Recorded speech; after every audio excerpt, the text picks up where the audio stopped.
ghostly. Rebecca, how have you been? I've been good. Hot though. How about you? Oh my God, it's so hot out there, right? Oh, God, it's crazy. But I've been good. I've been enjoying summer Nice. for what it's worth. I'm better in the winter. Let me just say, I am much better in the winter. It's the beard, I think. Maybe. Yeah. I mean, I will say, even when it's really hot, I feel like I do a little better than a lot of people. Yeah. I can handle a little. The humidity, though, I don't like that. Yeah. Neither do I. The air just feels so heavy then. Yeah. So, have you listened to any good podcasts lately? Yes, I found a new ghost podcast. Okay. It's called Anything Ghost Show. I like the title. Yeah, right? Kind of fun. But this is not a fun podcast. Oh. I mean, it's a good podcast. Oh. But it's scary because it's this guy, Lex Wall, and he basically reads people's ghost stories. Oh, wow. So you send in your ghost story and he reads it on air or on the podcast, or you can even record yourself telling your personal ghost story and he'll play that on the air. Wow. So basically it's not like research based or anything like that. Okay, so he doesn't debate it or... No debate, Okay. nothing like that. It's just... So we don't have to worry about losing our very fans here. different than ours. Yeah. It's just people telling their stories. Now, would you say that leans more towards hashtag Team Believer then? I mean, probably because, like you believe they're true and you want to hear people's stories. And I think a lot of believers are people that have had their own experiences. So Sure. you want to hear other people's. Well, I mean, I'm a skeptic and I love a good ghost story. Yeah, except you think they're stories, not true stories. But I mean, does it really matter? I mean, I still find value in these stories. I still enjoy them. Yeah, there you go. So I've been listening to a podcast called Noble Blood. Ooh, interesting. Yeah, on iTunes, it's like the top-rated podcast. Oh, really? Yeah. Wow. It's the reason why it's because it's an iHeartRadio podcast and an Aaron Mahnke podcast, and it's hosted by a woman named Dana Schwartz. Okay. And basically, Noble Blood explores the stories of some of history's most fascinating royals. Oh, right. Noble. Yeah, Noble Blood. That makes sense. Oh, and the royals always are crazy. Oh, it's so good. It is so good. And it makes me proud to have a podcast that does a little bit of history. Yeah. I mean, we're not exactly like that, but I mean, I love that aspect and I love all the stories. It's crazy. Okay, we're going to have to, now you're making me feel like we got to do like a royal ghost story. I'm sure there are royal ghost stories out there. I'm sure there is too. Henry VIII. Yeah, his wives. Yeah, right. All 50 of them or something. Right? No, I'm just kidding.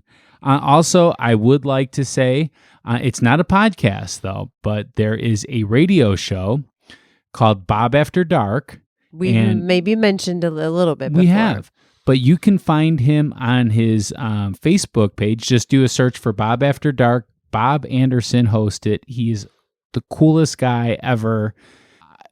Bob is amazing. Well, here's what I like about Bob. Again, we tell ghost stories, but he tells all sorts of information.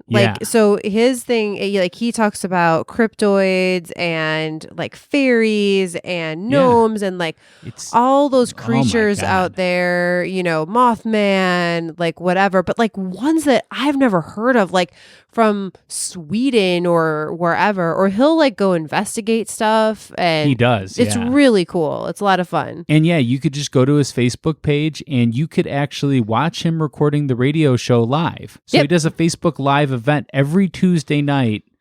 I think it's at like 9:00 Central Time. So I don't know what time that is in your time zone, but it's 9 Central. Yeah. And oh my God, I love that too. I mean, there's just so much good audio out there. I'm finding it really hard to just pick a couple things to listen to. Yeah, there's only so much time and so many podcasts. Who needs TV? No, right? honestly. Who needs Stranger Things when you have like 1,000 different podcasts? Well, I did watch Stranger Things. Yeah, so did I. Yeah, I loved it. It was really good. But I honestly, I think I do watch less TV. Yeah, now that I listen to more podcasts. Well, sorry, I don't mean to change the subject. No, let's keep on the subject. Let's keep on Stranger Things forever? Yeah. I don't think you really want to. I just wanted to say that last week, Ghostly hit another big milestone. Mm-hmm. Do you know what that is, Rebecca? Well, I have one idea of where you're going. Oh, the 50,000 downloads that we have now? Yeah, that's a really good one. Yeah. Actually, what was your 51,000. Well, I was thinking of the poll results. I thought that's where you were going. Oh, no. First, I'm going to talk about this. I mean, 50,000 total downloads this is episode number 20, and this isn't even out yet. Right, and it's less than a year since we've started. We can't thank you guys enough. It shows that you want to hear either a deep dive in the history, a ghost story, the evidence for or against, or to hear Rebecca and I talk. Yeah, we really appreciate it. All of which me and Rebecca both agree are great reasons to listen to Ghostly. Yes. I love that you're a believer. I love that you're a skeptic. I even love that you're a tweenie. I am still not sure about that. I love it. For those of you that are in between, maybe if you have any other ideas of what to call yourselves, then please let us know. Yeah, but all of that doesn't matter because we are all united as #Team Ghostly. Absolutely. Absolutely. So, hey, maybe we should just do the polls, right? I mean... Yeah, it's like a Band-Aid. Let's just do it. Yeah, I mean, right? I know it's probably going to be bad for me, but let's just hear what you have to say. All right, so the question for the Lincoln episode was, does Lincoln's ghost still haunt this earth? Oh, so I bet it was probably like 90% yes, they believe it, right? Well, it started out that way, Pat, but okay. It's not how it ended up. Oh, so you got 100%? How did you do that? No, it's 40% say yes, his ghost is real. Wait, is that 60% say no, popular but no ghost. So I won? You won. So no more of this, it's rigged or you skew the question, any of that. I actually won something. Yeah. Your team skeptic came out in force. Yeah, but I mean, it was really close though, right? 60-40, that's pretty close. Nah. What? Okay. Not close enough for me. I want to win every time. You got to be a good loser every once in a while. I mean, you've won like what, 30 in a row or something now? No, there were some times when in the old polls that you would... Oh, in the old days. I miss those days. Okay, so today's episode is going to be a very special episode. We're going to do things a little bit different. Oh, yeah. This is just like when, in the old days, right? The very special episodes where it's going to be a little different. It is going to be a little bit different. The reason why is we're going to be talking about the Eastland Disaster. Mm-hmm. And we got us a historian to talk about the Eastland Disaster. We got us not only a historian, but the best tour guide in the Midwest. I would believe even the U.S., right?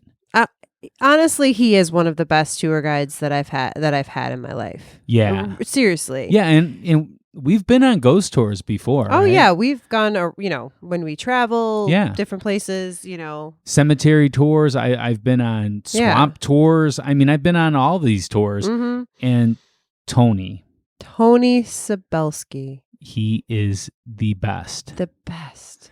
Yeah, and I really want to thank him for doing an interview with us.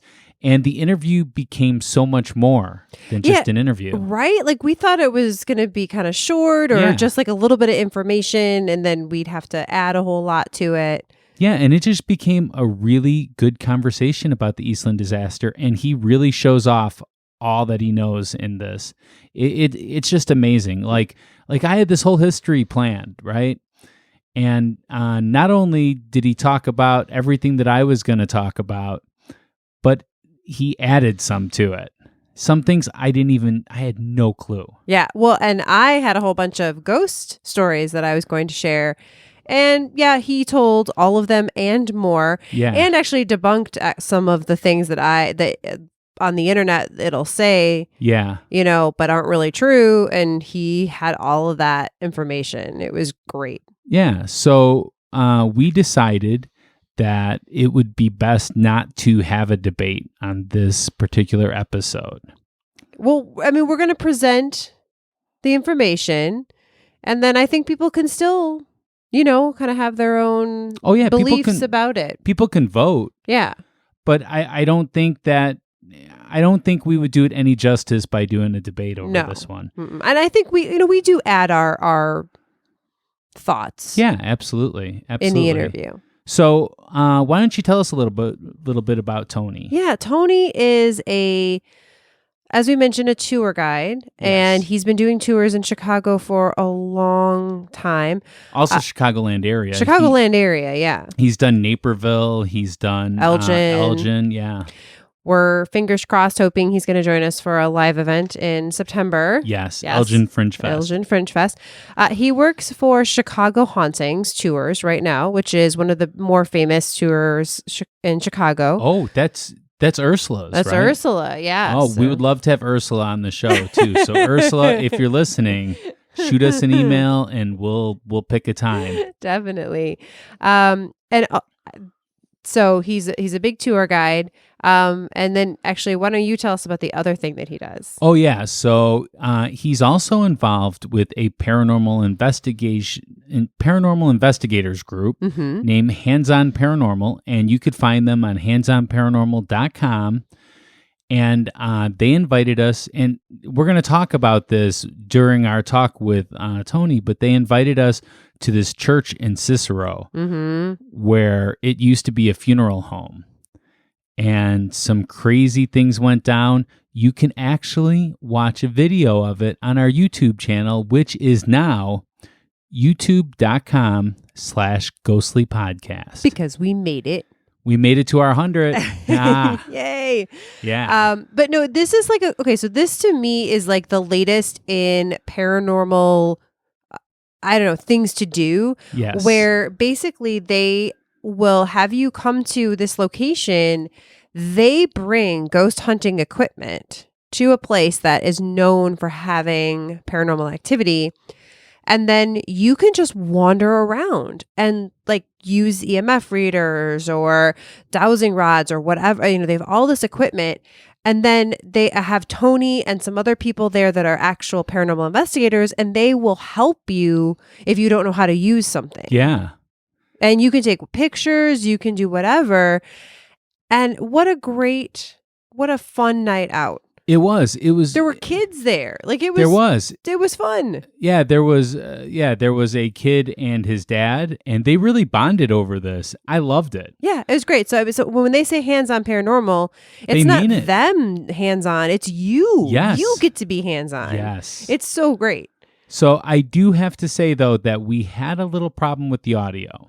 First of all, this was recorded at the Congress Plaza Hotel in Chicago, which is one of the most haunted spots in the downtown Chicago area. Yeah, it's going to get an episode of its own. Yes, and we talk about that too.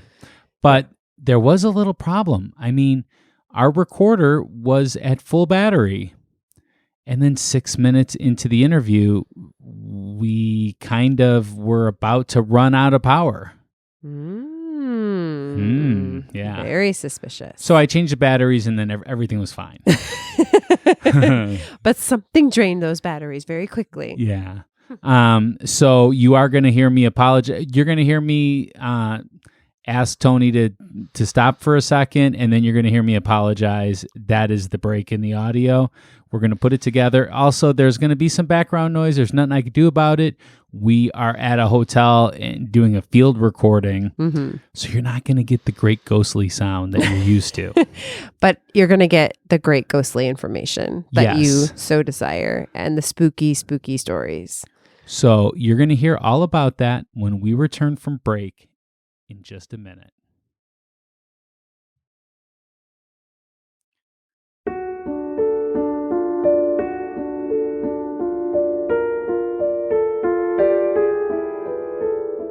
Hey, Rebecca, guess what? What's that? Well, you know how we want Ghostly to not only tell and debate great stories, but also to give back to those in need? We do. Yeah, well, I've discovered this new app called Podcoin that lets you donate to charities with a currency you earn just for listening to our podcast or any podcast. That's awesome. Yeah, on Podcoin, you earn their digital currency, Podcoin, just for listening to podcasts. That sounds easy. It is. You can then donate your Podcoin to charities who will get real money donations.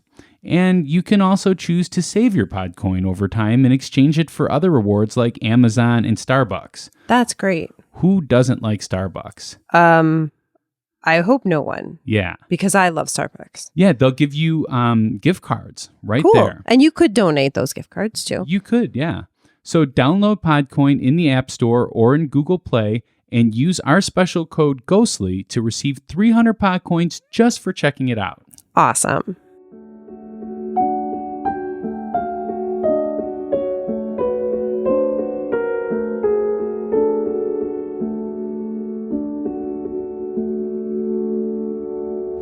All right, we're back, and here you go. Here is our interview and whole podcast, basically, with Tony. Enjoy. You guys ready? Yeah, okay. Let's do it. All right, so we are recording. So tell us your name and what you do. My name is Tony Szabelski. I'm a tour guide for the Chicago Hauntings Ghost Tour Company. You are the best tour guide.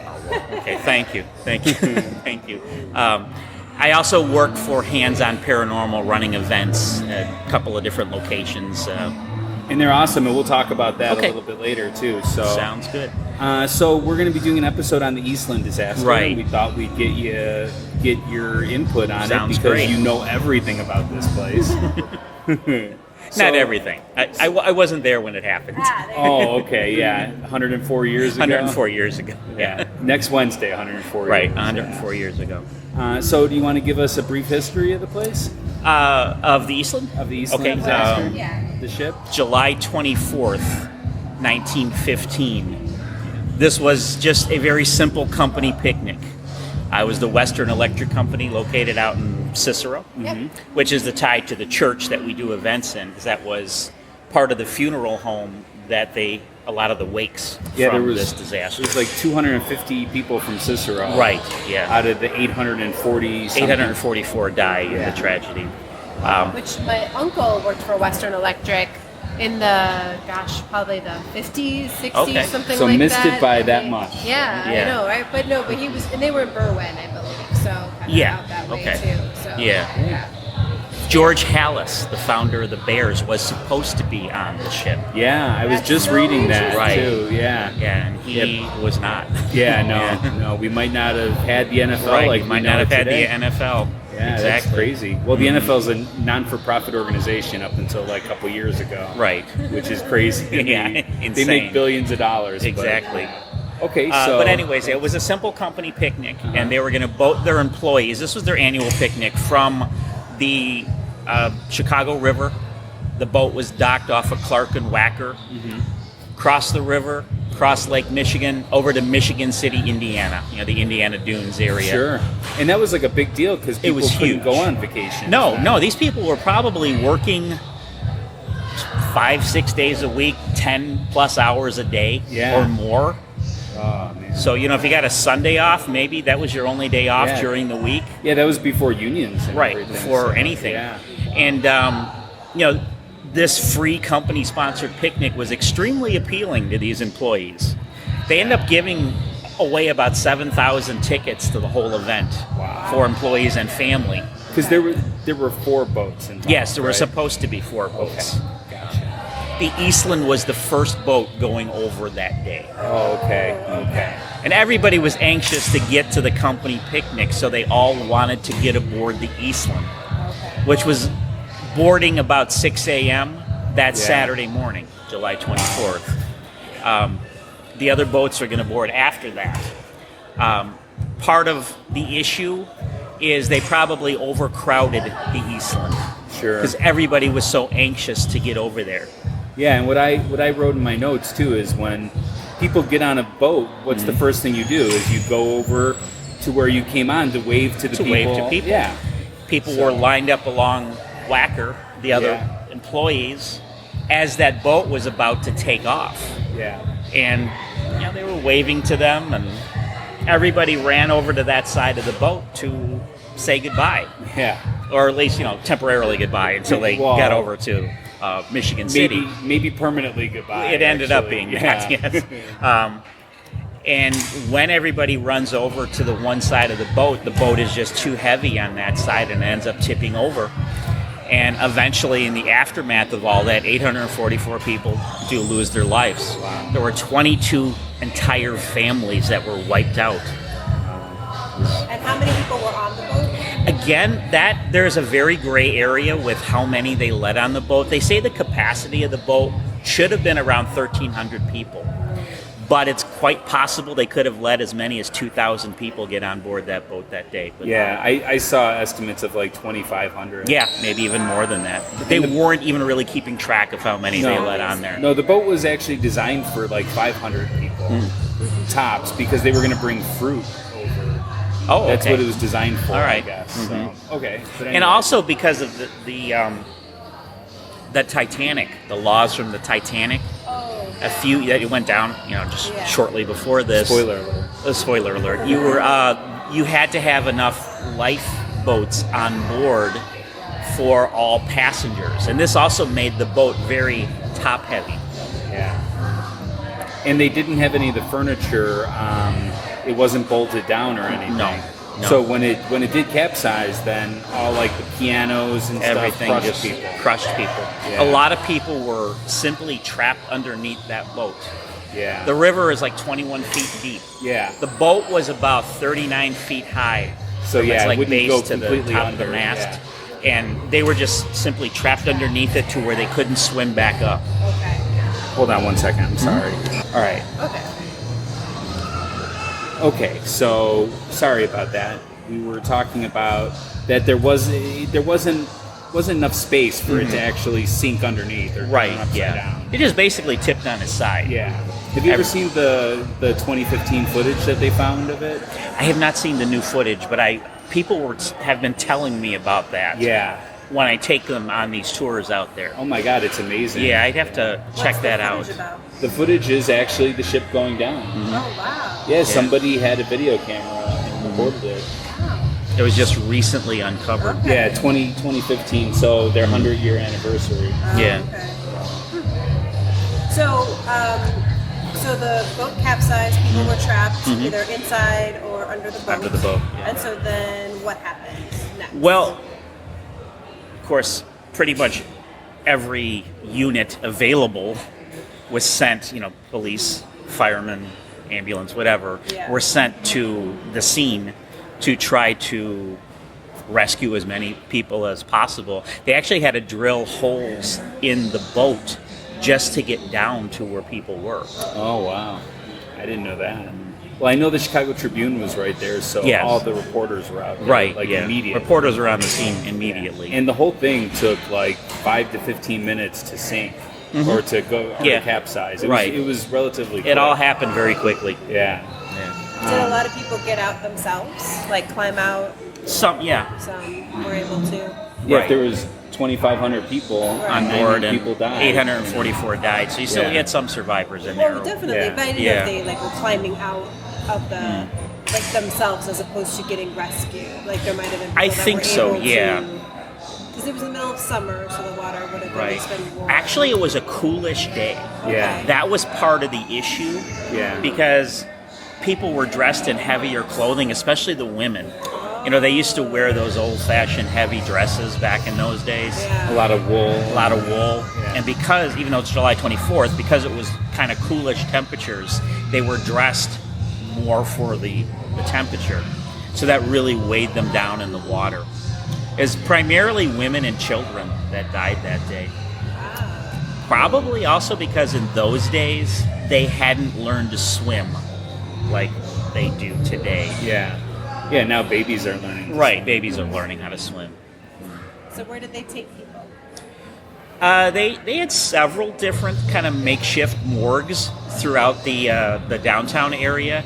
Whenever there's those big tragedies like this in the city, the bodies have to be brought somewhere because the morgues are not equipped to handle that many bodies. Yeah. In 1903, when the Iroquois Theater fire happened, a lot of the bodies were brought to the 8th floor of the Marshall Field department store. Marshall Field let him do that. Yeah. That was turned into like a little... Oh, he's such a nice guy. He was, yeah. Unless you worked for him. Yeah, right. Then he probably wasn't. It was turned into like a little triage hospital and makeshift morgue. Yeah. The building directly behind where the Eastland goes down, that was the Reed Murdoch warehouse, which is still there today. It was built 1 year before this actually happened in 1914. That was the first building that they brought bodies to, as it obviously was the closest. Sure. They used a couple of good-sized rooms in there to lay out some bodies. And that's more for, like, families to come and identify the bodies. Right. Too. Well, yeah, eventually the coroner has to stamp these people as dead. Yeah. And then hopefully the family will claim the bodies. I think eventually all 844 are identified and claimed. But even that building, the Reed Murdoch warehouse, didn't have enough to hold everybody. Yeah, they were a functioning business. Right, it was a functioning business. So the majority of the bodies were brought to another building in the West Loop, which in 1915 was the National Guard's armory. It was the 2nd Regiment Armory of the National Guard. So it was a huge building. It was a huge building, as you can imagine. Yeah. And they had plenty of open space to lay out all the bodies. Yeah. If you look at some of the websites, you'll see pictures of bodies just laid out in rows. Yeah, you showed us those pictures. Yes, I too. actually have them in here in my amazing. bag. That's those came from the armory. Okay. The armory becomes a famous building in Chicago in later years. Yeah. I always like to see if people on tours can guess what the building was that the armory eventually becomes. I mean, I went on your tour, show. so Yeah, I know. you obviously know what it is. The television show that eventually becomes filmed there. Yeah. It later becomes Oprah Winfrey's Harpo Studios. Wow. And nowadays it's McDonald's. Now it's the McDonald's. Actually, it's not the same building. Oh, it's not? McDonald's tore down the old armory. That was probably pretty smart. Yeah. There were a lot of protests, though, because that was a National Historic Landmark. Oh, yeah. When buildings receive... Probably more so for Oprah than landmark. it is for Eastland Disaster. Right. But When buildings receive landmark status, so it Yeah. isn't easy to tear them down. But McDonald's, I guess, has enough pull. Oh, to they have do enough something. money. They have enough money to do they something could, like that. They could buy Chicago, probably. They easily could. Yeah. So they built their new national headquarters on that current site right now. So we have the Murdoch building, the armory, and then was there another place as There well? were several smaller businesses throughout the loop that they brought like a few bodies to. Okay. I've even read somewhere that they had like several rafts set up underneath one of the bridges. There was like little makeshift morgues on these rafts, like floating morgues. Oh my God, that must have smelled pretty bad. I'm sure it probably did. Yeah. And did they use Excalibur? I thought I No, remember that. everybody thinks they used Excalibur, but it was never the building used to house any of the bodies. It wasn't really big enough. No, to it really house that many. wasn't. Yeah. And it's not really close. And actually, that building at that time frame would have been the Chicago Historical Society.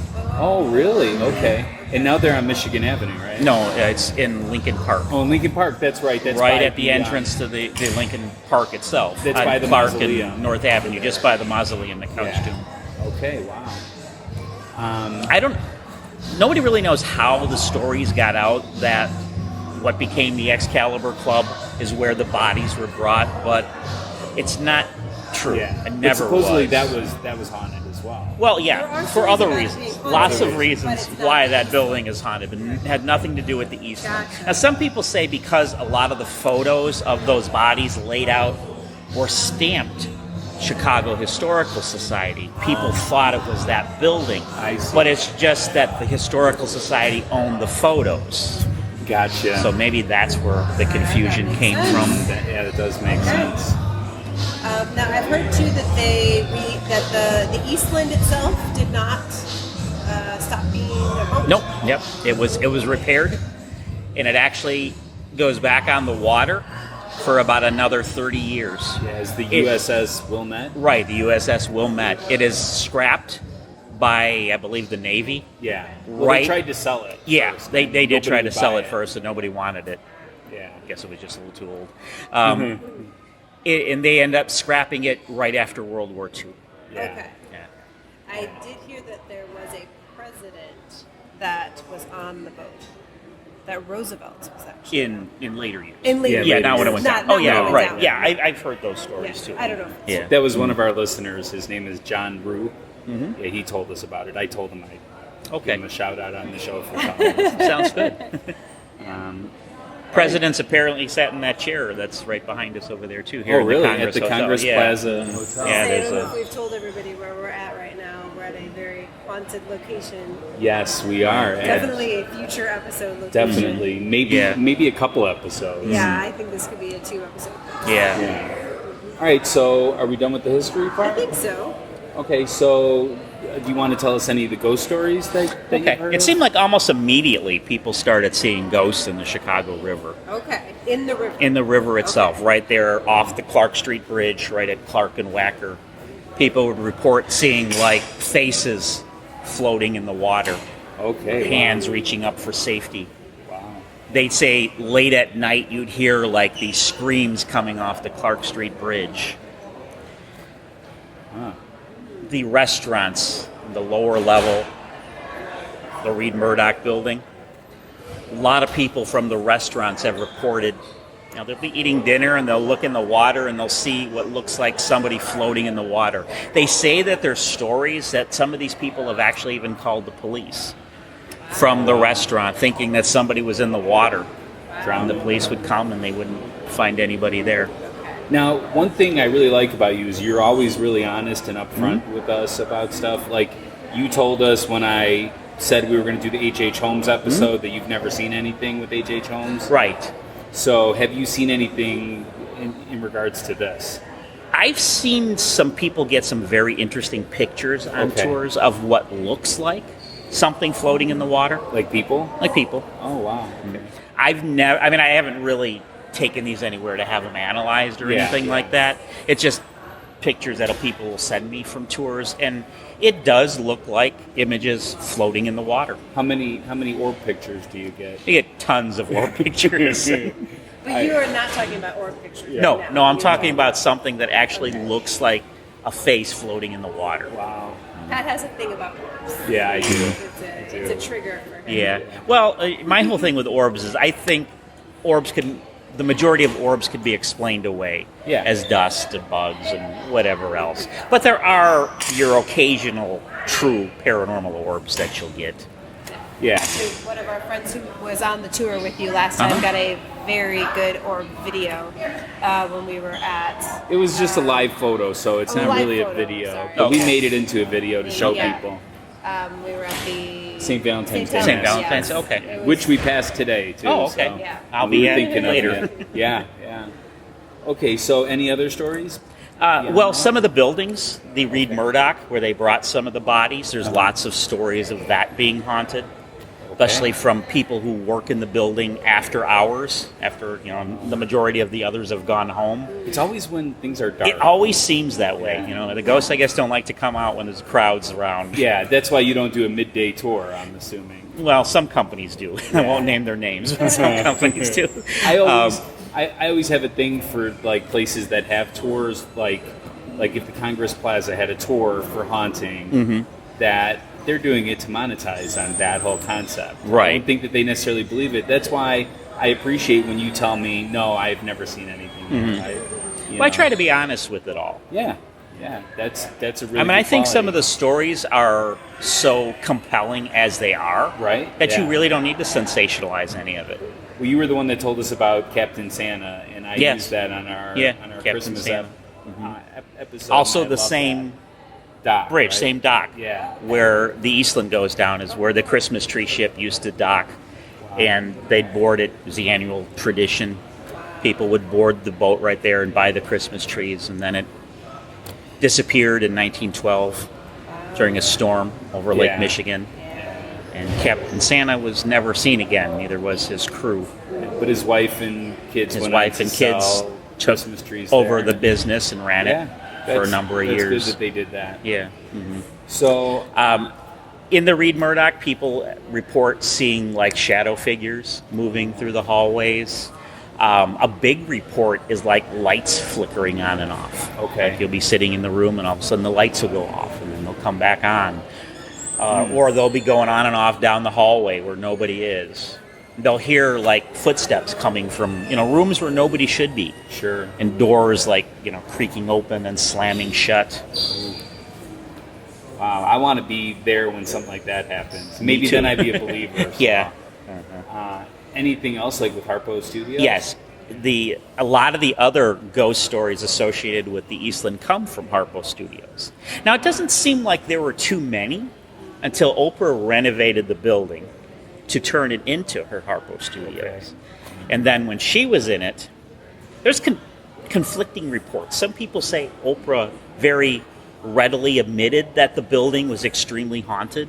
And then there's others that say, no, she really didn't. She kind of kept it quiet, but her staff and herself would experience a lot of things.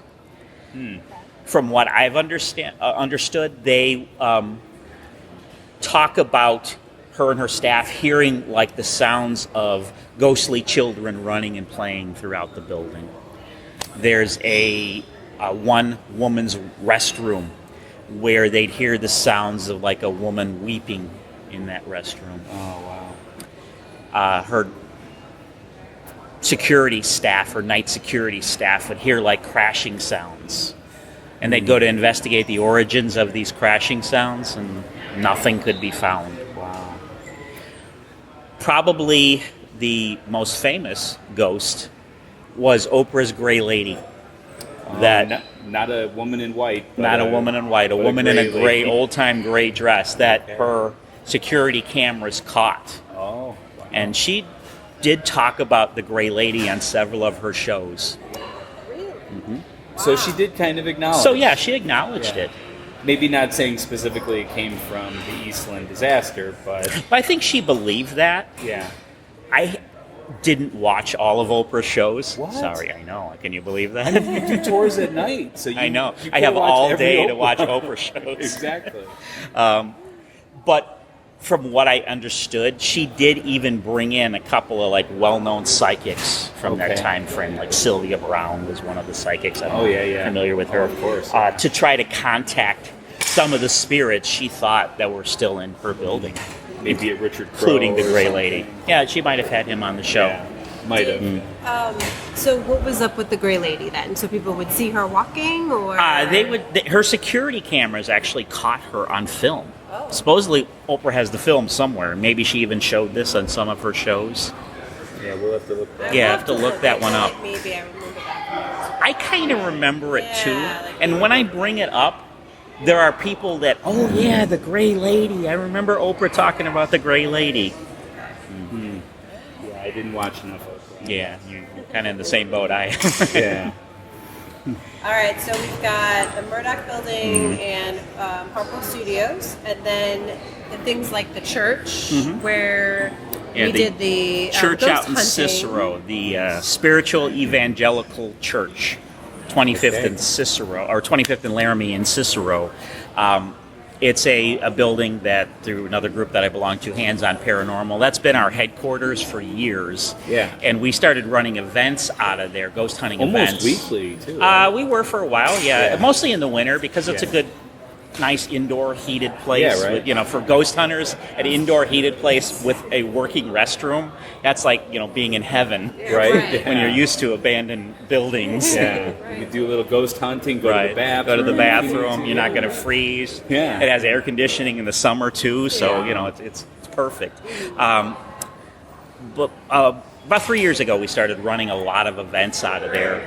And the building itself, the actual funeral home was across the street. Okay. They were able to expand their business because of all the wakes, the money they made from the wakes from the Eastland disaster. Wow. So that building that they had across the street got bigger and made it into a couple of different viewing rooms. So has anybody ever connected any spirits there? We believe we get a few spirits from on the Eastland. One of the gentlemen who was doing one of our ghost hunts, he was there one night with his daughter, and he, on the stage, you guys have been there, on the stage area, he connected with what he felt were a few of the younger children from the Eastland.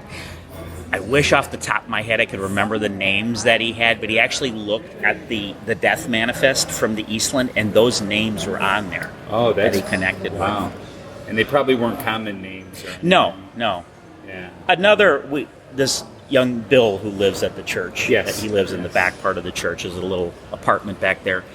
He's lived there for about 15 years or so. He swears that he's contacted the spirit down in the basement of a little boy named Cal. I remember, who was on the Eastland. Okay. Wow. And Cal is looking for his parents. And he likes to dance, too. Right? He likes to dance. Yeah. We were using several different occasions an Xbox Connect camera down there. Okay. And it's it's those things that show the little stick figures and stuff. And Cal got up on the tables and was dancing for us a few times.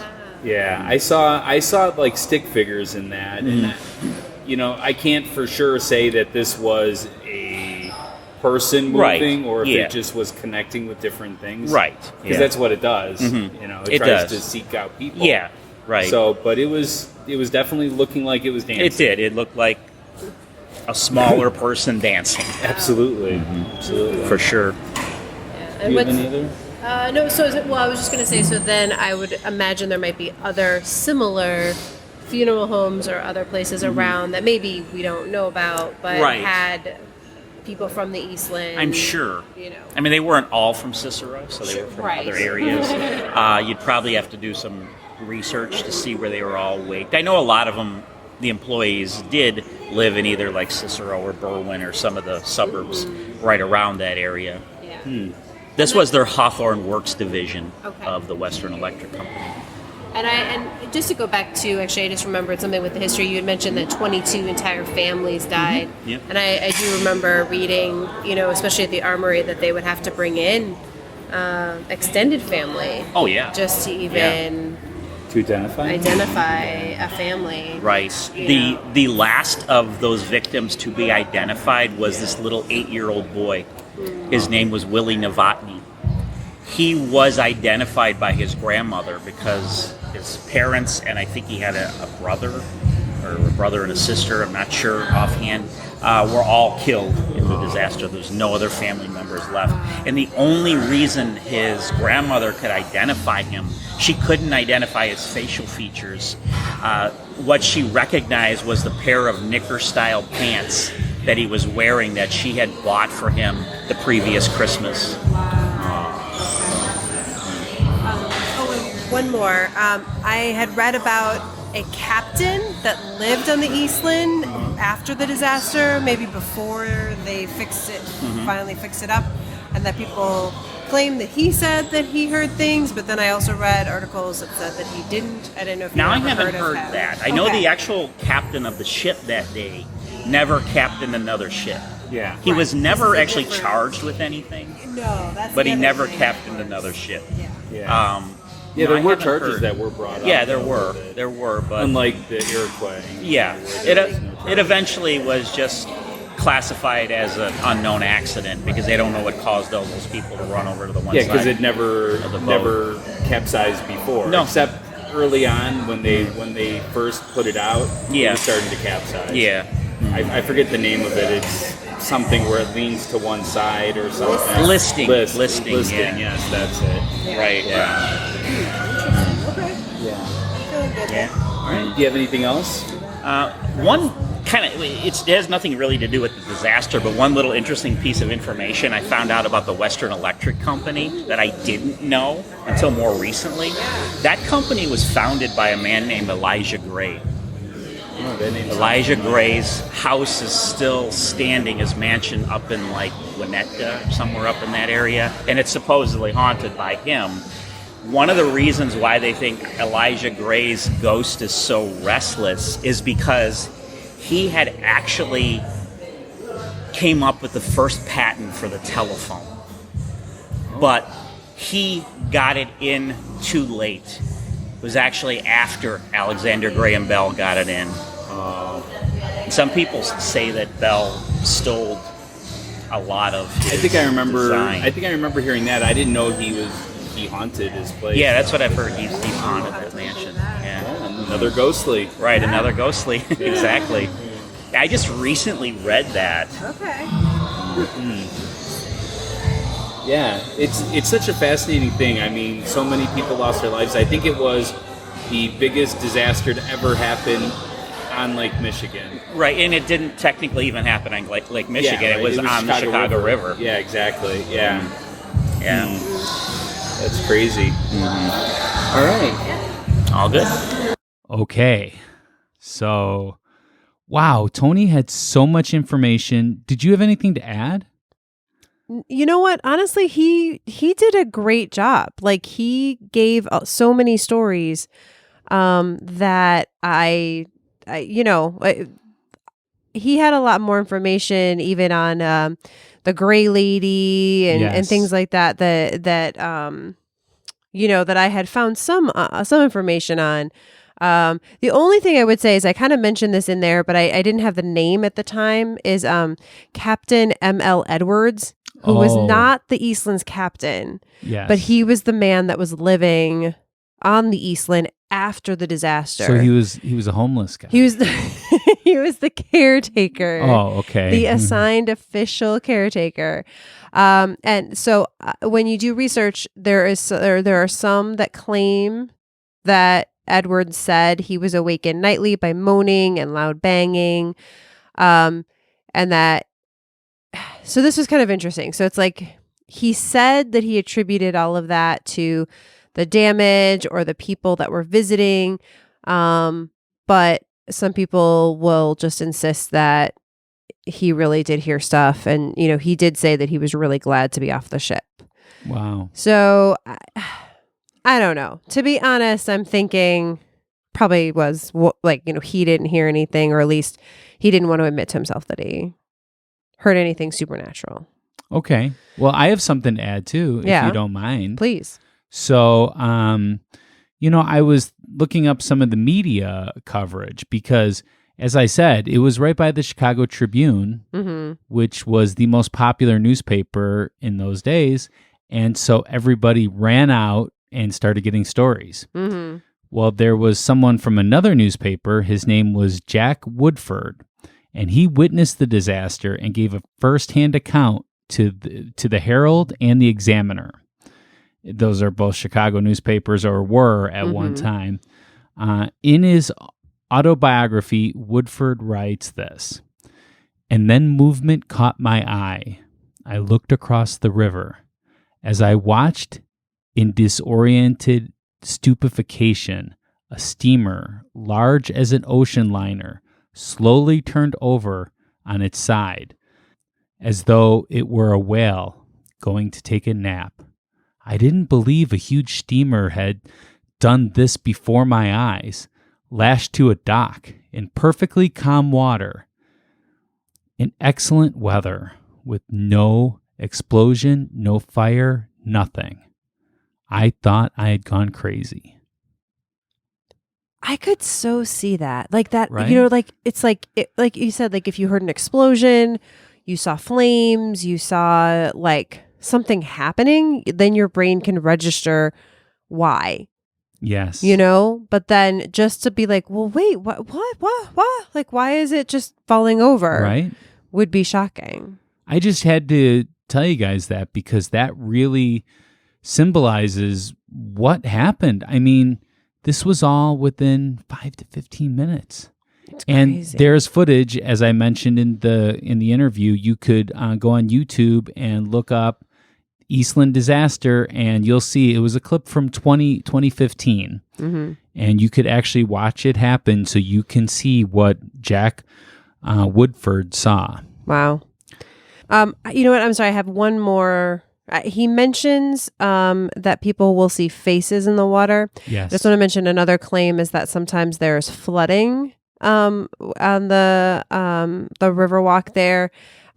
just right at that spot. And so people will, like, that's often what draws them to the water to look in, and then they see the faces. Okay. So it's just kind of interesting that there's like this flooding, and then that's what draws people in. Okay. Well, here, I want to ask you a question. Mm-hmm. Let's say there was a scale between 1 through 10. Mm-hmm. 10 being, this is totally true. And 1 being, this is totally not true. You don't believe you don't believe 1 second of it. Mm-hmm. What would you rate this as? This one? This water story? No. I'm talking about the whole thing. Oh, the whole thing? Yeah, we're going to do the whole thing. Oh, I give it a 7. A 7. Yeah, especially like the water thing I'm a little less sure of, but the Gray Lady and all the stuff happening at the Armory / Harpo Studios, mm-hmm. that I'm stronger on. So all balanced out. Yeah. I'm going to say a 7. How about you, Pat? You know, I have not seen the Gray Lady footage. I don't think that's ever been released. So, but I mean, Oprah seemed pretty credible, right? I mean, it's Oprah. Yeah, right. It's Oprah. I'm going to say, I want to give it a 4. I was thinking you were going to say 4. Yeah, I want to give it a 4 because, I mean, I am not totally against it. I'm not totally saying that this could, that there might not be, I'm not going to say that there's not any hauntings. But I strongly believe that there is none, but it's not strong enough to give it a 1. 2 doesn't seem right. 4 just seems like the right number for this one for me. Okay. Yeah. I mean, I think we want everyone to know too that we're going to try to do the scale just because, we don't want it to seem like I'm always totally believing everything or that Pat never believes in anything because that's not true. I think our computer is haunted. Yeah, I think it threw out the trash. Mm-hmm. But the part of this show is the debate. So I think most people enjoy that. We've had a few people that get unnerved by the fact that there's a debate, but know that we like each other. We're never upset with each other, and sometimes it's not as black and white as it may seem. That we're kind of more in the middle. There's a grayish area, just like all of you, and I think that's where we're all trying to come together and have this conversation. Yeah, and we had talked about this scale concept. Yeah, because I really think we're doing you guys a disservice because some things we believe a little bit more than other things, right? Mm-hmm. I mean, and some things I totally disbelieve, like every past episode. No, I'm just kidding. But do you think that I bully you or anything during this? No, definitely not. I think you bully me, actually. That's very possible. No, yeah. I try not to, but I think that's part of it is that I think we've kind of said this before, but our idea is that we can have a healthy debate about topics. Yes. And that it's good for us to do that. And it's okay that we, the idea. So I used to teach, right? And part of one thing I would try to say to my students is the idea that having a debate with somebody doesn't always mean that you have to change your mind. Right? Yeah. But be open to changing your mind, right? Yeah. Be open to learning new information that might have an effect on how you think about something. Sure. But even if you don't, even if you end up absolutely still believing exactly what you believed before, you have become a better person because you better understand what the other person is saying. Absolutely. And understand where they're coming from. And that's always good. So even if I'm still a believer afterwards, I've maybe learned to question a little bit more some of the evidence that I thought beforehand was solely solid. So you become like a ghost story detective then? A little bit. Yeah, it makes you think about stuff in a critical way, which is never a bad idea. And I want people to know that going into the story before we talked to Tony, I would have rated this at a 1. Mm-hmm. I totally didn't believe anything, and it creeped up a little bit. So I can be swayed a little bit. I still don't believe in ghosts necessarily, but I believe that if there were ghosts, this one would get a 4 on the spectrum as far as would there be ghost, right? Well, and I do think that at the studios, at the Armory, there is something that people are seeing or experiencing. I guess we could argue what it is exactly, but they believe anyways pretty strongly what they see and experience. And to me, maybe it's that 7 level of convincing. Mm-hmm. For you, it's more the 4. So, you know, maybe the listeners should convince us. Yeah. So if you're a hashtag team believer or hashtag team skeptic, let us know your thoughts about what these people are seeing. Definitely. Do the work for us so we don't have to work anymore. All right. So I wanted to say that our next episode is going to be something that I have always dreamed about talking about. I mean, so I go to New Orleans. I go there pretty often. I mean, I've been there probably about 9-10 times in my life, maybe. And every time I hear about this person, she's the voodoo queen. Ooh, spooky. Marie Laveau.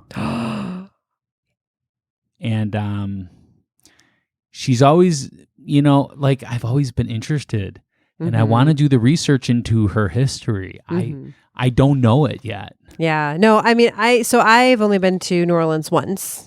Yeah. When I was 12. So, you know, I don't really think that I experienced New Orleans how it's supposed to be experienced. But I have had lots of friends that go there and seen a lot of pictures. People have sent me, we've had listeners send us pictures and things.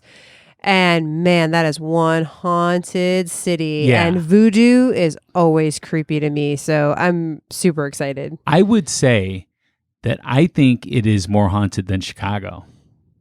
I think that's possible. And Chicago is pretty haunted. Yeah, right. But I mean, you go there and you feel it. You could just feel it in the air. There's like, just like you feel humidity, you feel something weird.